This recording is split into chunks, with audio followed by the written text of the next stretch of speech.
E estamos de volta com o BBcast, seu podcast de automobilismo e outras nerds. No episódio de hoje vamos falar sobre os casamentos que a Ferrari teve com seus pilotos que não deram certo.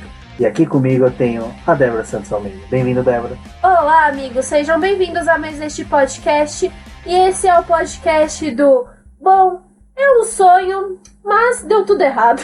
Exatamente, com alguns sonhos deram errado na Ferrari. E para falar de Ferrari, quem tem propriedade, conhecimento da área, temos aqui Carlos Eduardo Valese. Bem-vindo, Valese. Oi, Rubens. Oi, Dé. Olá, cabeças de gasolina. Não, se é pra falar mal da Ferrari, é igual a família italiana. Nós podemos falar mal da Ferrari. Quem não é da família não pode falar mal, daí a gente defende. E essa é a ideia. Vamos falar um pouquinho mal da Ferrari, mas também vamos defender ela em determinados momentos. Então, se juntem a gente. Lembrando a todos que o Boletim de Paddock tem seu programa de apoio, seu financiamento coletivo e contínuo lá na plataforma do Apoio. Então, você está ouvindo aqui o BBcast. Enquanto que você está ouvindo, visita lá a nossa campanha. Tem link no post para você poder conhecer o nosso financiamento, o meio de manutenção do site, e é por ele que nós estamos conseguindo aí manter o site, publicar, né, semanalmente podcasts e inserir eles no YouTube também. Então já recomendo também que se inscrevam no nosso canal no YouTube.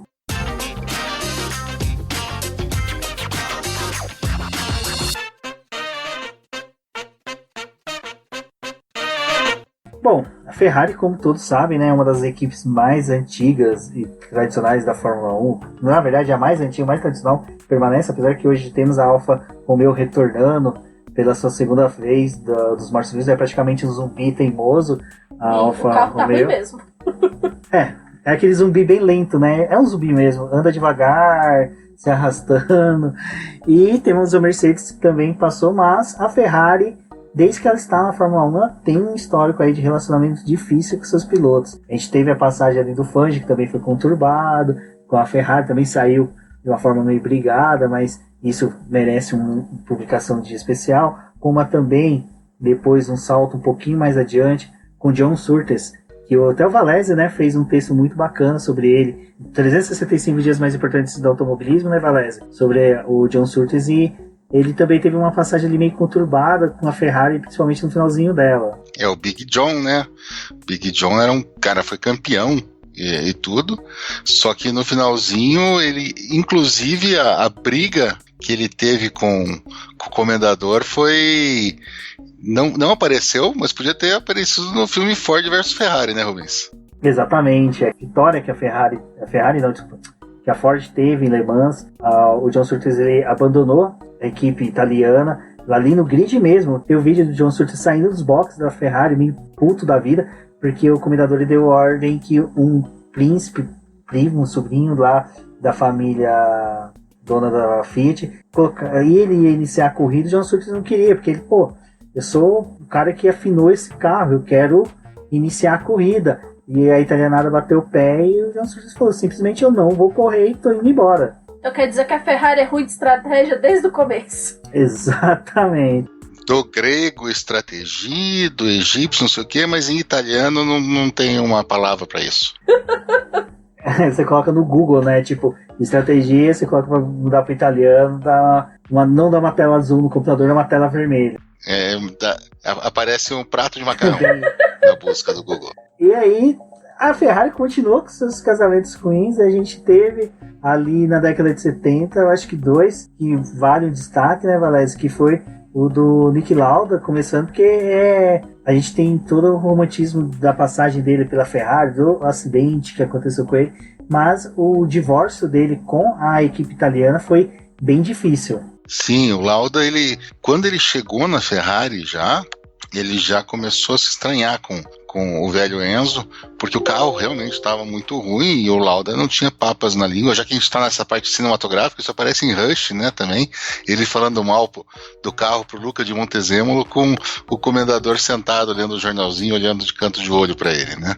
Mas depois disso as coisas melhoraram bastante. O Lauda era um cara excepcional, ganhou o campeonato de 75. Abraço Fernando Campos aí, que nesses tempos atrás no dupla aerodinâmica falou que a Ferrari não ganhou nada desde 70 até o Schumacher. Não, ganhamos alguma coisa assim, Fernando. Mas daí o O Lauda ganhou em 75, em 76 teve o acidente, e foi até por conta do acidente que começou a azedar um pouco a relação, porque a Ferrari, e o Lauda estava muito mal, tudo, mas a Ferrari ele simplesmente chamou, se eu não me engano, foi o Reutemann, né? Foi o Reutemann, mas eles chegaram a namorar até o Emerson Fittipaldi. Chegaram a namorar o Emerson, daí chamaram o Reutemann para correr no lugar do Niki Lauda, e isso deixou o Niki muito chateado, né? Depois ele chegou a dizer uma vez que, em vez deles tirarem pressão de cima de mim, que eu já estava lutando pela vida, eles botaram mais uma questão de me impressionar para voltar, porque senão eu ia perder meu assento. E daí, em 77, o companheiro dele foi o Reutemann. Então, o Lauda estava muito chateado mesmo, tanto é que já na metade do campeonato ele já anunciou a saída dele, e ele nem chegou a terminar o campeonato, né? Ele foi campeão de pilotos e não correu, acho que a última ou as duas últimas corridas ele não fez pela Ferrari.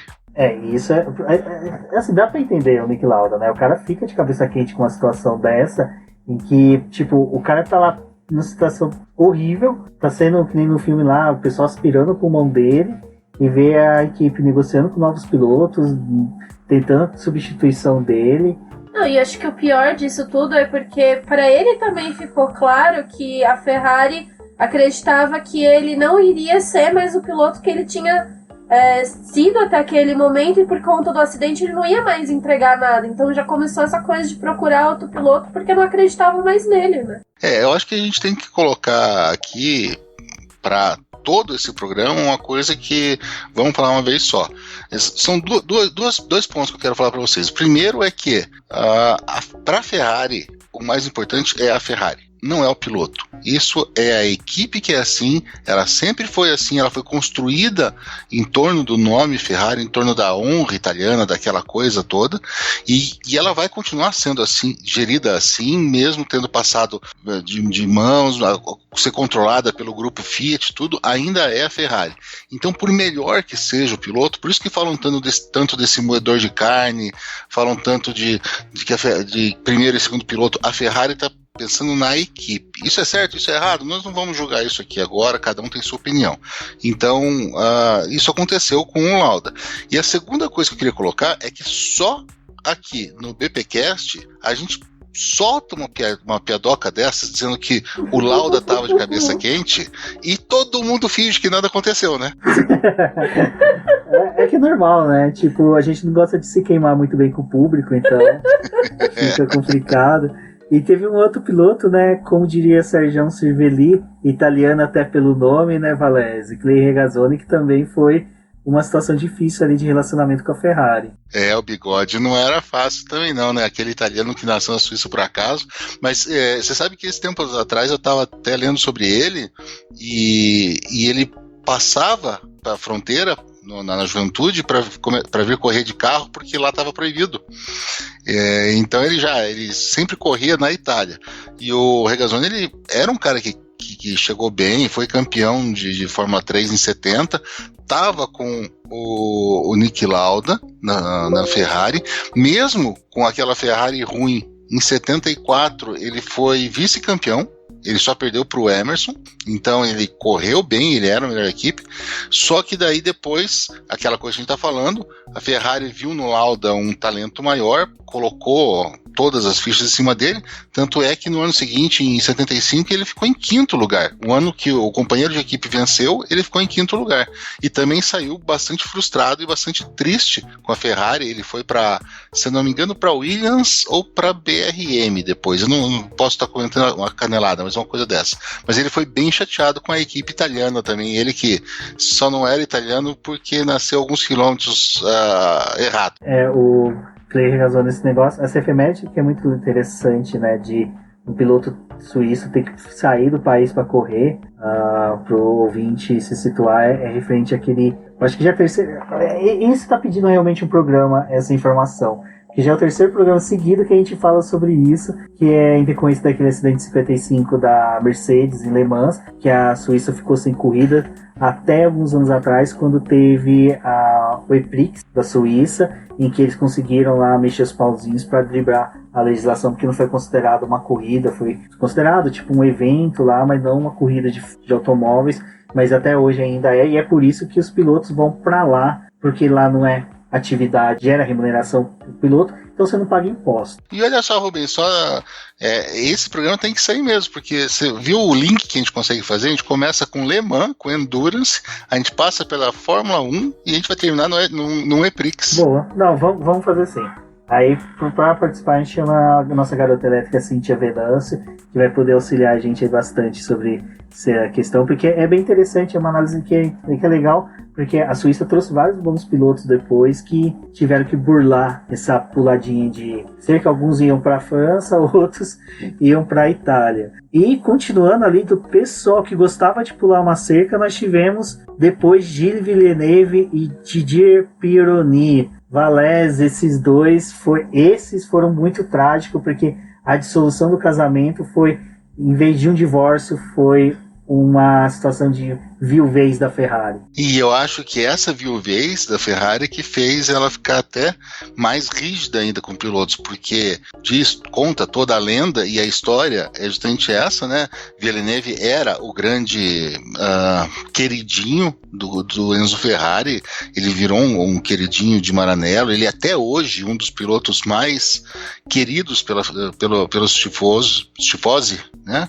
E mesmo sem ter conquistado nada pelo Ferrari. Mas ele era um cara aguerrido, ele era um cara que tinha um potencial muito grande, e o Pironi estava em casa, ele era francês, mas estava querendo mostrar o resultado, até que em 82, os dois brigando aquela coisa, e em San Marino, o Gilles estava com uma vantagem até que boa, deu uma segurada para poupar equipamento, e o Pironi chegou nas últimas voltas e, segundo o Villeneuve falou assim, contra o que eles tinham combinado, ultrapassou e venceu a corrida, e eles ficaram muito bravos com isso.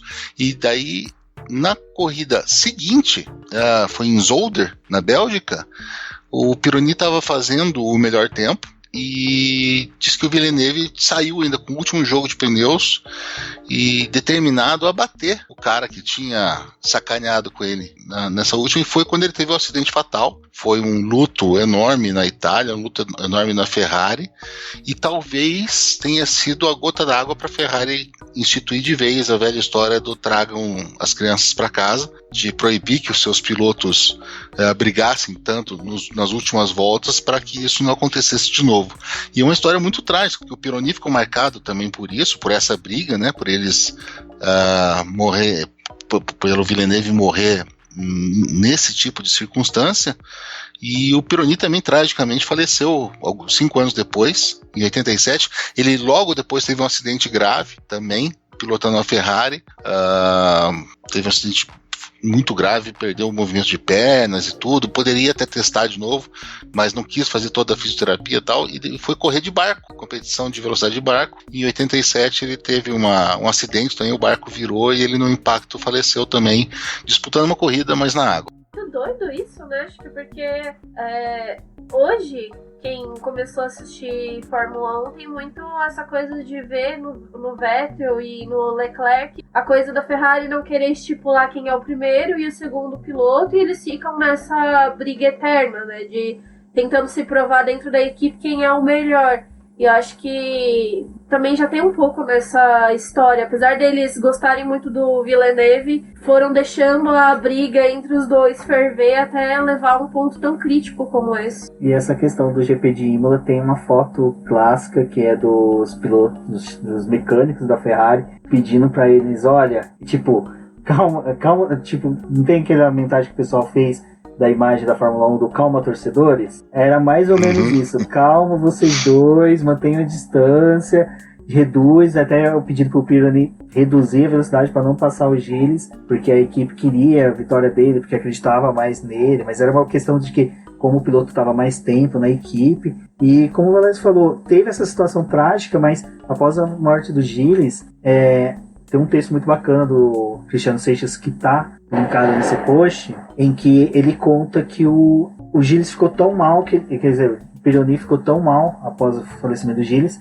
que ele veio a ter um filho depois, e a esposa batizou ele de Gilles, em homenagem por causa da amizade dos dois ter sido tão bonita, porque eles viajavam, se hospedavam juntos. Então, ao decorrer, por causa dessa política da Ferrari de não ter um primeiro piloto, se tivesse sido talvez estipulado, até esse era uma das culpas que eles carregavam, o Pirani, era que talvez tivesse tido essa estipulação pela própria equipe, talvez o Gilles não tivesse falecido. Mas é aquela coisa, né? Um daqueles grandes vícios que a Fórmula 1 tem, que a gente nunca vai conseguir solucionar ele. Mas, até mesmo depois do falecimento do Gilles, um piloto que entrou no samba aí dessa troca de casais que a Ferrari vinha proporcionando, foi o piloto, assim, a saída dele não foi tão conturbada da Ferrari, mas eu vi hoje o casamento que foi feito com ele foi um pouco ruim, que foi o Michele Alboreto, porque por ele ser italiano, a Ferrari desde a década de 50, depois do Alberto Ascari, buscava um piloto italiano, ter tipo um piloto italiano campeão,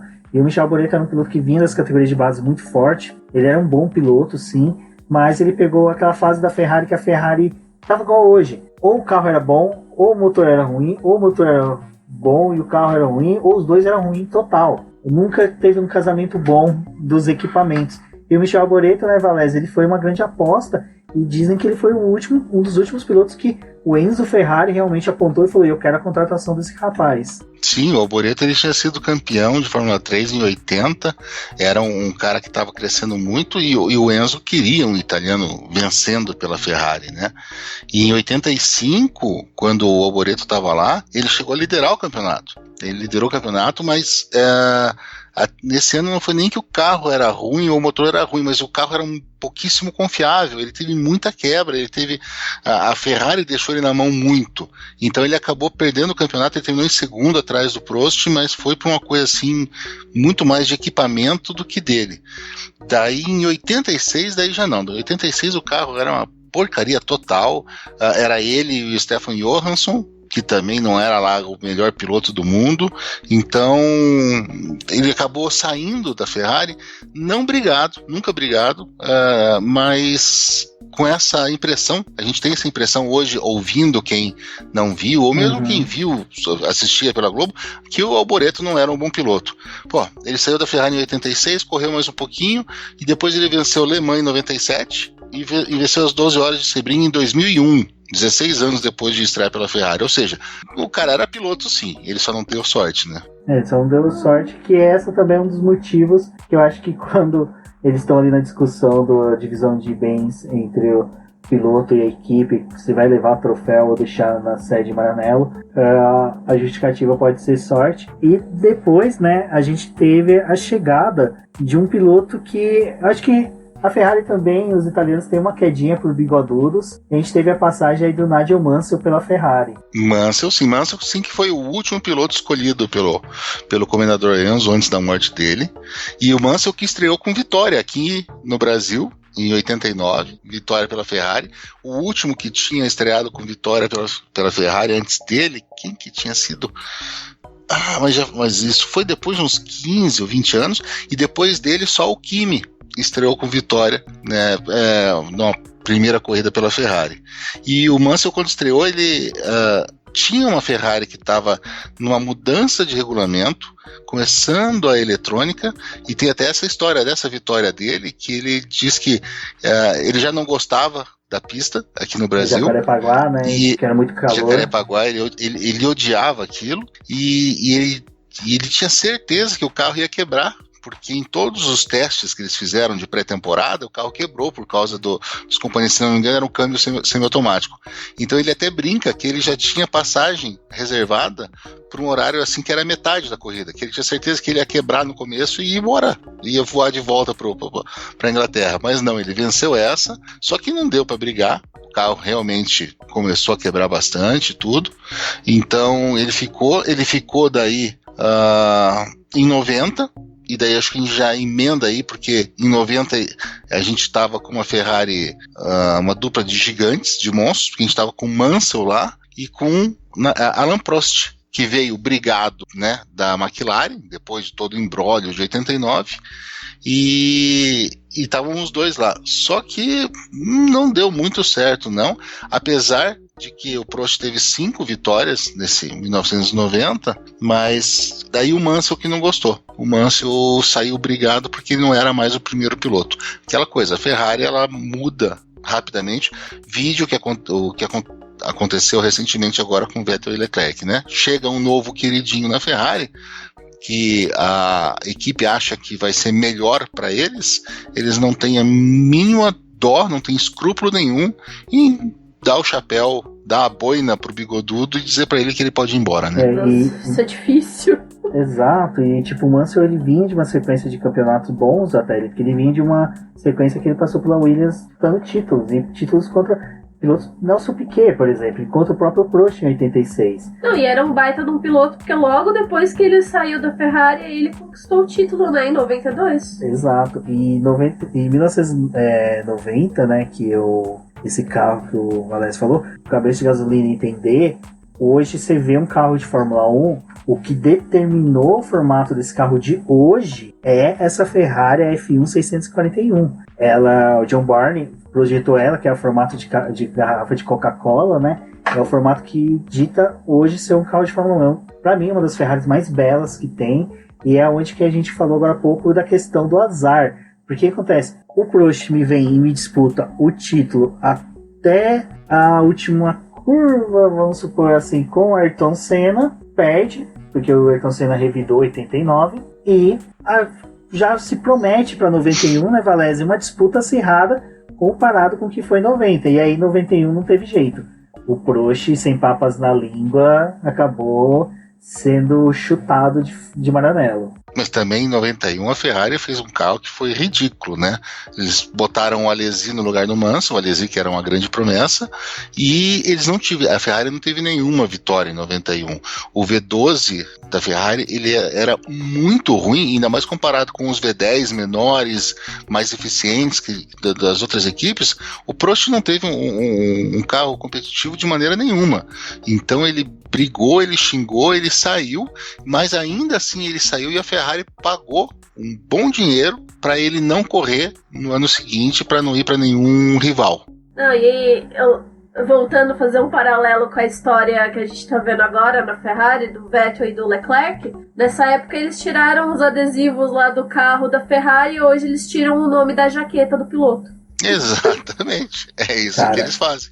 Não, e depois dessa do Prost, só, Rubens, só colocar, porque já que a gente está falando mal da Ferrari, vamos falar mal de piloto também, quando o Prost saiu em 92, o carro já era ruim e eles botaram no lugar do Prost o Ivan Capelli. A gente tinha Alesi e Capelli. Ferrari os pilotos terminaram em 7º e 13º lugar no campeonato, pra vocês terem uma ideia. Não, o Ivan Capelli, a gente também foi uma grande promessa, mas eu acho que ele não... ele mesmo se perdeu dentro da Fórmula 1, com péssimas decisões até de contrato, e nessa história que a Débora falou também de arrancar adesivo, a gente foi retornando, né? É engraçado que a gente hoje está numa fase tão boa do automobilismo, da Fórmula 1, que a gente consegue falar num podcast sobre Fórmula 1, sobre a Ferrari, e consegue puxar novamente um filme que é do Ayrton Senna, que é uma das cenas, pra mim, tirando a cena da morte, uma que é forte, é pesada, por se tratar de um tricampeão na época, a Ferrari removendo o adesivo do Prost, do carro, pra mim é que eu senti o Vettel agora, quando a gente for falar sobre ele desrespeitado, eu também senti assim, tipo, um pouco, os caras não tiveram nem, tipo, cuidado de pedir pros caras que estão filmando sair de perto, ou fazer isso dentro da oficina, não, com a câmera focando ali, tipo, aquela coisa do Tarantino com o negócio de fazer macro em tomada bem próxima do que tá sendo foco, ele tirando... Drive Survive total. Não, eu falo, meu sonho é que a Netflix tivesse uma máquina do tempo e pudesse fazer Drive Survive de algumas temporadas. Eu acho que esse período da década de 80 até hoje seria maravilhoso, porque a gente já sabe de notícias dessa época, é muito maior, então imagina como é que seria um Drive Survive realmente dessas temporadas. 94 realmente seria Drive Survive, né? Por exemplo. Total. Seria Drive. Exato. Poxa. Bom, e aí, por mais que seja de casamentos, eu acho que a Ferrari ela teve aquela fase meio Fábio Júnior, né? Apesar que eu acho que se eu falar Fábio Júnior agora, metade dos ouvintes do BBcast não vai saber essa relação, mas Fábio Júnior foi um belo cantor que um dia casou mais de 20 e poucas vezes. A Ferrari conseguiu engatar ali um casal, uma dupla que aparentava que seria grande, né, Valese? Que foi Michael Schumacher e Ed Irvine, mas que com o tempo e o final do relacionamento com o Ed Irvine não foi tão bom assim. Meu Deus, Ed Irvine. Ed Irvine, o irlandês, o Edmundo irlandês. Nossa, era que relação complicado. que você fez. Ainda mais pra mim, um palmeirense, sei muito bem o que é a relação do Edmundo. E o nome dele é Edmund, né? Do Ed. É Edmund, o Ed Irvine. Ele é um Edmundo irlandês. É um animal mesmo. E é um animal mesmo, porque antes do Valério falar, eu só vou comentar por que eu acho ele animal. Eu vi o Mika Hakkinen perder o título de 99 quando anunciaram que o Schumacher retornaria. Eu falei, ferrou. Schumacher vai fazer de tudo, vai jogar carro em cima do Mika Hakkinen, pelo histórico que ele tinha na época, pro Ed Irvine ganhar o título. Mas Valese, como esse cara me perde um título que nem foi de 99? Não, o Ed Irvine, eu tenho uma raiva dele. Eu tenho uma raiva desse cara. Pra começar já, toda vez que eu falo no Ed Irvine no programa, eu tenho que falar do Diego Cardoso, que é um amigo meu, que me deu uma aula de Ed Irvine uma vez e me deixou no chão. O cara acabou comigo. Mas ele tinha tudo. Quando o Schumacher quebrou a perna, ele tinha tudo. Ele chegou a liderar o campeonato. Ele liderou por um tempo, tudo, depois ele teve quebras, mas quando chegou ali naquele finalzinho, que ele conseguiu perder um campeonato que a gente já estava esperando faz muito tempo. A década de 90 foi muito sofrida. Vocês acham que os anos 10 foram ruins? Não, anos 10 a gente disputou, a gente tinha alguma chance, tinha uma esperança. A década de 90 pro torcedor da Ferrari foi uma coisa assim que foi para só os fortes mesmo, foi o jejum, foi ultrapassar o deserto, né, esperando o nosso Michael Moisés chegar, e quando finalmente parecia que a gente ia ter um piloto campeão, porque o time já estava se encaminhando para isso, o Ed Irvine faz uma dessa comigo. E eu não gosto nem de falar dele. Eu vou ser bem sério com vocês. Pro ouvinte ter uma noção, em 99, Schumacher e Mika Hakkinen brigavam ferreamente pelo campeonato. E Schumacher, no GP da Inglaterra, quebrou a perna. E eu admito, eu comemorei na época, mas é porque eu ainda sou, né, McLarista, queria o bicampeonato do Mika Hakkinen. E eu, pensamento de fã idiota, comemorei. Então nunca comemore enquanto você vê um acidente. Depois, quando eu descobri que ele quebrou a perna, eu fiquei na bad. Mas aonde que eu quero chegar?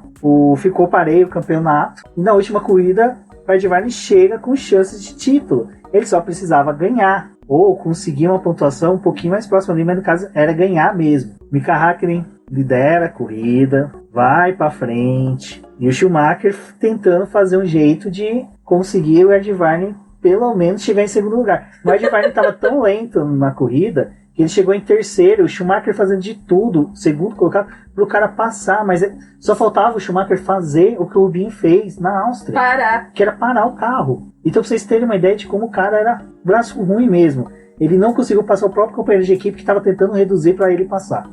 Então, é uma coisa muito triste mesmo. Mas, desse divórcio, nós tivemos, acho que, na minha opinião, foi o casamento mais bonito que pôde ter dentro de uma escuderia até hoje. Acho que foi a dupla. Tudo bem, Bottas e Hamilton hoje é uma dupla vitoriosa, mas eu acho que o casamento perfeito que a gente viu na Fórmula 1 até hoje foi o Rubinho Barrichello e o Schumacher, porque realmente os dois ganharam de tudo que tinham na época para ganhar. E o Barrichello, assim, ele infelizmente não era um piloto tão, até como o Bottas, para botar de frente com o Schumacher. Mas dentro do que a gente tinha na década de 90, que a gente tinha equipes mais próximas, até Williams, McLaren, disputando títulos e até brigas com o Schumacher, o relacionamento ali Barrichello e Schumacher foi bom para a Ferrari. Valese, acho que deve lembrar dessa época, deve ter os olhinhos brilharem, né, Valese? Meu Deus, como era bom ser ferrarista nessa época. E o carro era excelente, toda a equipe por trás, né, todo aquele quadrado mágico, e com o Rubinho, sim. A gente fez nos antigos tempos do podcast F1 Brasil, a gente chegou a fazer contas matemáticas do melhor segundo piloto, e o Rubinho ganhou disparado. O Rubinho foi um grande piloto. É que ninguém nunca ia conseguir fazer frente ao Schumacher ali. Mas o Rubinho, ele foi um escudeiro valorosíssimo para a Ferrari em si, tanto é que a Ferrari adora o Barrichello. A recíproca não é tão verdadeira, mas a Ferrari adora o Barrichello sim, porque o Barrichello foi uma peça muito importante para os títulos do Mundial de Construtores nesses anos de Schumacher, porque o Schumacher vencia tudo, mas se tivesse um segundo piloto que não tirasse pontos dos adversários nessa época, a gente poderia ter 1 ou 2 títulos a menos. Então, sim, o Rubinho foi um cara muito importante e foi, sim, eu acho que talvez o casamento mais perfeito, pelo menos o casamento duradouro mais perfeito dentro de uma escuderia de Fórmula 1, eu acho que deve ter sido esse, sim. O que é interessante do que a gente vai ver daqui, pelo menos daqui pra frente, é o seguinte: a gente hoje tá na época do meme, das discussões, das conversas em redes sociais, e são 2 pilotos que às vezes eu vejo o pessoal desmerecer bastante, que é até o próprio Schumacher. O cara tem 7 títulos e o pessoal ainda desmerece os títulos dele, mas só que assim, porque os feitos dele, como é do próximo casamento que eu vou falar que deu errado, estão muito distante, tem beira mais de 15 anos, 20 anos. Schumacher, o primeiro título dele pela Ferrari foi em 2000, 20 anos. Eu tinha 13 anos, a Débora tinha o quê? 5 anos. Então... Eu não quero falar sobre isso. Então, assim, a galera não sabe o que é. Eu, por exemplo, fui um cara que passou pela hegemonia da Ferrari, que não via problema algum em ver o Schumacher ganhando, porque dali da segunda posição para trás, gente, era um show de Fórmula 1, era uma corrida disputadíssima, elas eram gostosas, não tinha coisa ruim, e tinha muito brasileiro no grid. A gente chegou a ter mais, se eu não me engano, teve corrida de 4, 5 brasileiros no grid, então foi sensacional. E aí a gente chega num casamento que foi, eu acho que muito azar mesmo, foi azar para os 2 lados, que foi Fernando Alonso e Ferrari. Valese, essa época, eu acho que você, quando falou que ia contratar o Fernando Alonso, você esfregou a mão e pensou, agora vai. Não, Alonso vinha com tudo, era o grande piloto da época, e a Ferrari contratou o cara campeoníssimo, tinha 2 títulos, mas estava brigando em todos. Ou foi o cara que desbancou o Schumacher? Então, Ou seja, foi o cara que desbancou o Schumacher e agora vai correr pela Ferrari. Agora vai, com certeza absoluta.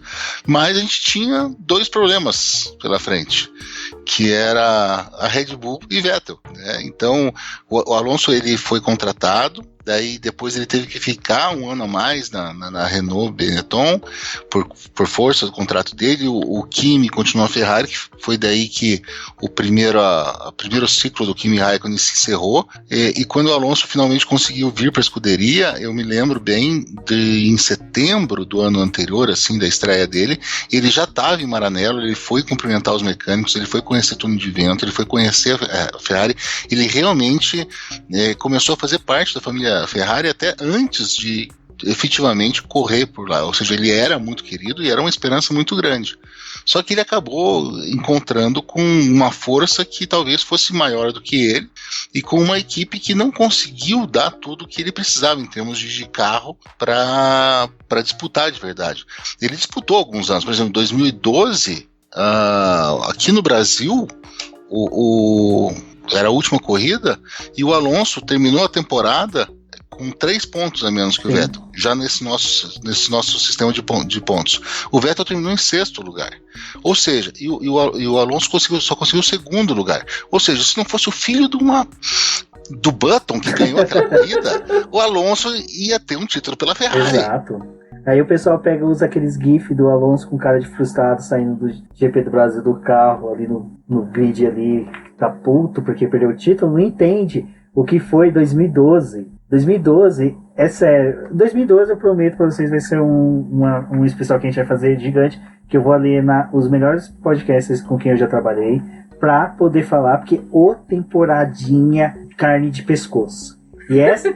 Não, 2012 merece uma super live, só pra falar. Perfeito. 2012, assim, 10 horas no ar. Vamos fazer, porque, olha, 2012 foi o cão chupando manga da Fórmula 1. Eu queria saber quem conseguiu vencer um bolão naquele ano, assim, de forma unânime, de ter acertado quase todos os palpites, porque você teve 7 pilotos vencendo diferentes, né? Você teve Kimi Mas outro Raikkonen piloto começando. pontuando muito bem, né, no campeonato. Não é tipo que nem hoje, que, Mercedes com, sei lá, 300, 400 pontos liderando. Não, era muito ponto ali, muita gente pontuando. E é legal que a gente já vai agregar uma coisa, né, Valese, pro próximo casamento ruim, que era assim, a vida do Vettel também não foi fácil com os títulos dele na Red Bull. O pessoal fala, os 4 títulos dele não servem pra ele pôr na mesa pra negociar hoje um contrato. Mano, serve sim. O cara teve o Fernando Alonso no cangote dele, de 4 títulos, 3 títulos. 3 títulos era o Fernando Alonso no retrovisor brigando. E nem era o companheiro de equipe. Então quando você fala que o cara foi supremo com o carro, que o carro foi melhor, que o carro fazia tudo, você tem o companheiro de equipe sendo vice-campeão. Mas quando você é que nem o Vettel foi, que ele ganhou os títulos tendo Fernando Alonso com o carro da Ferrari, que não era um carro bom, em segundo lugar. E o Fernando Alonso, cara, ele teve 3 vice-campeonatos pela Ferrari. Ele é um dos pilotos que mais venceu pela escuderia Ferrari, que mais pontuou pela Ferrari. Então, tipo assim, o Maranello, se não gostar deles, tá ferrado, porque qualquer placa de top 10 da Ferrari vai ter o nome do Fernando Alonso lá. Não tem como você retirar. E dentro desse top 10 sempre vai ter Barrichello e Massa também, diga-se de passagem. Então, sim, com certeza. Foi um casamento... Eu até revendo esses tempos, o Felipe Mota do Motorsport fez um vídeo bem legal fazendo o equilíbrio entre o contrato dos dois com a Ferrari. O do Fernando Alonso foi realmente uma questão de muito azar que ele teve. Ele teve um penta perdido, porque era para ele ter ganhado os 3 títulos se não fosse quebra e se não fosse um piloto chamado Grosjean, que também levou ele aquele GP da Bélgica. Foi os pontos que faltaram em 2012 para ele vencer. Então tudo isso entra na matemática de que o casamento do Fernando Alonso com a Ferrari não foi feliz? Não foi feliz. Muito mais porque o Fernando Alonso é um piloto autêntico, que não tem papas na língua, que foi que nem o Prost. Ele ia na mídia e falava, aquela coisa que até sempre a gente, no podcast F1 Brasil, a gente falava bastante, que o Alonso sempre lembrava nos coletivos. Me dê um carro que seja meio segundo mais lento de qualquer um que esteja liderando, que eu ganho corrida. Porque ele sabia tirar no braço. Vídeo que ele fez da McLaren. Mas, né, Valese, teve uma hora que o relacionamento desgastou bastante. E aquilo que a gente brincou no começo. Quer brigar, quer falar mal internamente, o Ferrari sabe brigar. Agora, começa a fazer isso para a imprensa, é um suicídio completo, porque a Ferrari não vai aceitar um piloto que solte os podres ou que exponha o mau relacionamento em público. A Ferrari não vai aceitar isso. Qualquer piloto que pense em ir para lá tem que saber disso. O Vettel falou essa semana mesmo na entrevista que teve lá com a Sky Sports, ele chegou a falar a respeito disso, que desde o começo, quando ele negociou com a Ferrari para poder sair da Red Bull e ir para a Ferrari, os contratos da Ferrari já não permitia que ele falasse absolutamente nada do que acontecia dentro da Ferrari. Então muita coisa é especulação do que aconteceu com ele lá dentro, mas ele mesmo nunca pôde falar nada. Essa proteção que a Ferrari tem de você não poder falar nada, vocês querem compreender? Assistam Poderoso Chefão. Vocês vão entender a importância da família. Pode falar, Valéria. Eu acho que você vai falar daquela cena dentro da gente. Exatamente. Com o Soloso. Quando o Sony começa a falar alguma coisa, é exatamente isso. E dá pra ver a merda que acontece quando alguém faz isso, né? Sempre tem um turco louco pra resolver a questão. E já entrando nisso, né, o Vettel falou nessa última entrevista que ele deu pro Martin Wanda que a Ferrari pede para que seja um silêncio absoluto, que ele respeite a Cosa Nostra. E Vettel vem respeitando, mas infelizmente o casamento com a Ferrari não deu certo, né, galera? E a gente tinha uma expectativa, porque foi o que a gente acabou de falar. O Vettel passou pela Red Bull, ele não foi tão supremo quanto o pessoal fala. Ele teve dificuldades. O Vettel vinha dominar um campeonato do meio do ano pra frente, não era desde o início. Era justamente aquele período que acho que a Red Bull sempre teve, né?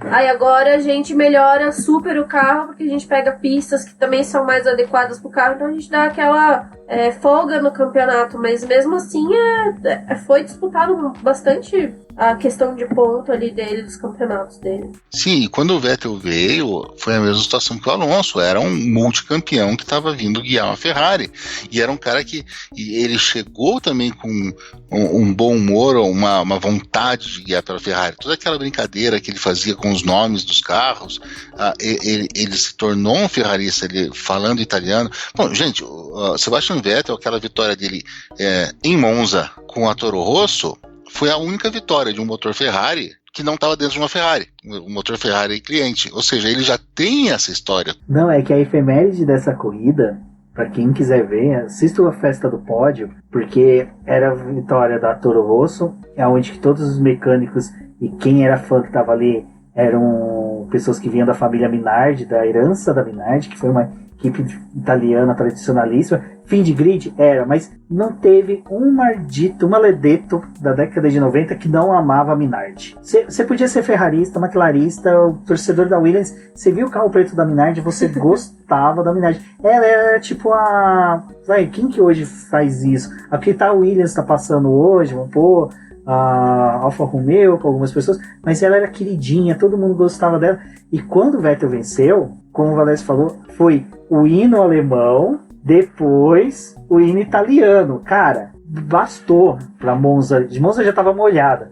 Molhou mais ainda com as lágrimas dos italianos ali presentes. O Vettel com 18 anos, se eu não me engano, na época, regendo o hino italiano. Cara, é uma das coisas mais legais que tem. Eu já vi, se não me engano, é o Projeto Motor que fez um texto uma vez, comparando a importância dessa vitória do Vettel na Fórmula 1 com aquela quase vitória do Senna em 84 em Mônaco. Da questão de dois pilotos com carros abaixo, na chuva, levando ela ao pódio, e como dali surgiu um monstro para o automobilismo. Então, você tem toda essa questão de que os italianos já dali, eu acho, né, Valézio, os ferraristas já começaram a olhar o Vettel de outra maneira. Sim, e isso faz com que essa história do Vettel, de todas que a gente contou hoje, para mim seja a mais sofrida, porque o Vettel começou a escrever uma história com a Ferrari antes de sequer pensar em assinar com a Ferrari, antes de ter qualquer título mundial, antes de qualquer coisa. Ele era um garoto que já tinha uma história com a Ferrari. Tem toda a história do Schumacher, aquela foto, as fotos icônicas do Schumacher com ele pequenininho. Então, quando ele veio para a Ferrari, de novo dizendo a alegria dele de estar dentro da escuderia, de refazer os passos do mestre dele, tudo isso. E nesse ponto é o ponto que me deixa muito, muito mais triste até do que a gente falou do Prost, de tudo isso. O que a Ferrari acabou não fazendo pelo Vettel. Porque o Vettel, ele ainda assim, ele foi competitivo pela Ferrari, mas o Vettel tem uma maneira de guiar que exige um carro diferente do que a Ferrari fez para ele. E se nós que somos bobo aqui e sabemos disso, é óbvio que os projetistas da Ferrari também sabem disso. É óbvio que o Schumacher foi multicampeão porque tinha um talento incomensurável, mas porque a Ferrari fez um carro que se ajustava ao Schumacher. E a Ferrari nunca fez um carro que se ajustasse ao Vettel, como ele teve na Red Bull. Então ele nunca teve uma vida fácil dentro da Ferrari. E depois de tudo isso, mesmo nunca tendo uma vida fácil, sempre defendendo a escuderia e tal, e depois de tudo isso, tá terminando do jeito que tá terminando agora, é realmente triste pra caramba. É um ponto baixo, eu acho, na história da Ferrari, terminar esse relacionamento com o Sebastian Vettel do jeito que tá acontecendo. E a gente tá gravando esse podcast justo no dia que a Ferrari anunciou as mudanças dentro da parte técnica dela do time, e você vê o quanto que ela demorou para poder talvez ter uma reação, e quando ela tá tendo uma reação de perceber que as coisas estão bem ruins, que a gente tá num ano bem ruim para a Ferrari, é só agora que eles estão tomando a decisão de pensar num projeto para o carro, pensar de novo no desempenho dele, porque eles estão realmente afundados. E é justamente no momento em que o piloto deles, que eles tinham apostado, tá indo embora, né? É um piloto que foi 2 vezes vice-campeão com a Ferrari, né? 2017 e 2018. 2017, que é o Horner, né? Que é o técnico que vai vir. Horner, né? Que é o técnico que está ouvindo para a Ferrari. Em 2017 ele foi chamado para ajustar o carro, que seguiu um pouco os moldes do que o Vettel gostaria. Então você vê, em 2017 ele veio, ajustou o carro ficou na finesse que o Vettel queria, do jeito que o Vettel desejava, e nem tanto que 2017, 2018 ele foi vice-campeão. Então aí você já vê, 2019 a filosofia do carro mudou, o carro já regrediu. Então é difícil. Assim, quando todos os pilotos que passaram pela Ferrari, todos os pilotos que foram pilotos de teste da Ferrari falam que passar pela Ferrari é uma das provas de fogo mais difíceis que você tem na Fórmula 1, porque você tá na exposição de que a mídia italiana tá que nem leões em cima de você, os fãs, e você é a única marca de produto no mundo que tem uma legião de fãs no mundo inteiro, não importa aonde você vá. Se você mostra às vezes uma maçã da Apple, um símbolo da maçã da Apple, a pessoa pode saber que não é, mas Ferrari, a pessoa é a criança. Você mostra um carrinho da Ferrari, a criança já cresce, a menina que recebe um carrinho dos pais da Ferrari, já sabe o que é aquilo. Então aquela paixão que nutre desde criança. Então você tem uma exigência muito maior. E isso a gente está falando de um piloto que ainda é um pouco recluso em contato com mídias sociais. Agora você imagina um piloto como pode ser o futuro com o Leclerc, como pode ser com o Carlos Sainz, são pilotos que estão expostos nas mídias sociais. Ser piloto da Ferrari é muito mais difícil do que ser um piloto da Mercedes, um piloto da McLaren, que a equipe ali meio que vai blindando as pessoas. Sobre isso de blindar, o Jean Todt fez isso com o Schumacher e com o Barrichello na época deles. Eles, notícias dos pilotos quase não recebiam no final de semana. Não podia jornal da italiano, Gazeta lá, esportiva, não podia entrar no box da Ferrari, mesmo que estivesse falando bem da Ferrari, não podia entrar, porque ele sabia que uma hora a cobrança ia vir, e veio depois, 2005, 2006, mas só que o Jean Todt já sabia disso, e ultimamente, né, aparentemente deixaram as críticas pesarem muito sobre o Vettel. Sim, a imprensa italiana, se a Ferrari é fanática, a imprensa italiana é fanática pela Ferrari, e também não aceita nenhum tipo de pequena falha. Recentemente teve o podcast da Globo, e o Burti falou, eu acho que no mais recente agora que a gente está gravando, ele contou um fato, acho que, se eu não me engano, foi 2002 ou 2003, quando a Ferrari não venceu em Mônaco, mas que estava muito à frente do campeonato, né? E o Burti era terceiro piloto, né? Era o piloto de testes, e não venceu em Mônaco, e os pilotos receberam uma ligação do Luca de Montezemolo bastante agressiva. O que está acontecendo? Por que vocês não estão vendo?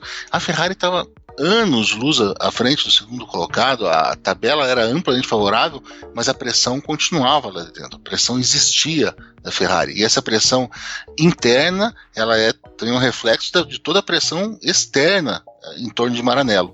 Ou seja, a Ferrari é um time diferente, é um time diferenciado, e quem vai lá para dentro tem que saber lidar com isso, e obviamente que se for ajudado, se for blindado, como você disse, vai ter um desempenho melhor. Talvez seja isso que esteja faltando, e se ele se der bem, se ele corresponder a isso, e se ele trouxer glórias para a Ferrari, ele vai subir ao Olimpo e vai estar sentado num trono para o resto da vida entre os italianos. Ser casado, ter um vínculo conjugal com a Ferrari é bem difícil. Então temos aí um futuro com Charles Leclerc e Carlos Sainz, dois pilotos jovens. Vamos torcer para que o Carlos Sainz, que já passou por diversos casamentos na Fórmula 1, Toro Rosso, Renault, McLaren, o último está sendo um mar de rosas. Vamos torcer para que quando ele chegar na Ferrari, sabemos que ele vai pegar um ano ruim, porque vai repetir esse carro, como a Débora brincou, o Prost chamou o carro de caminhão,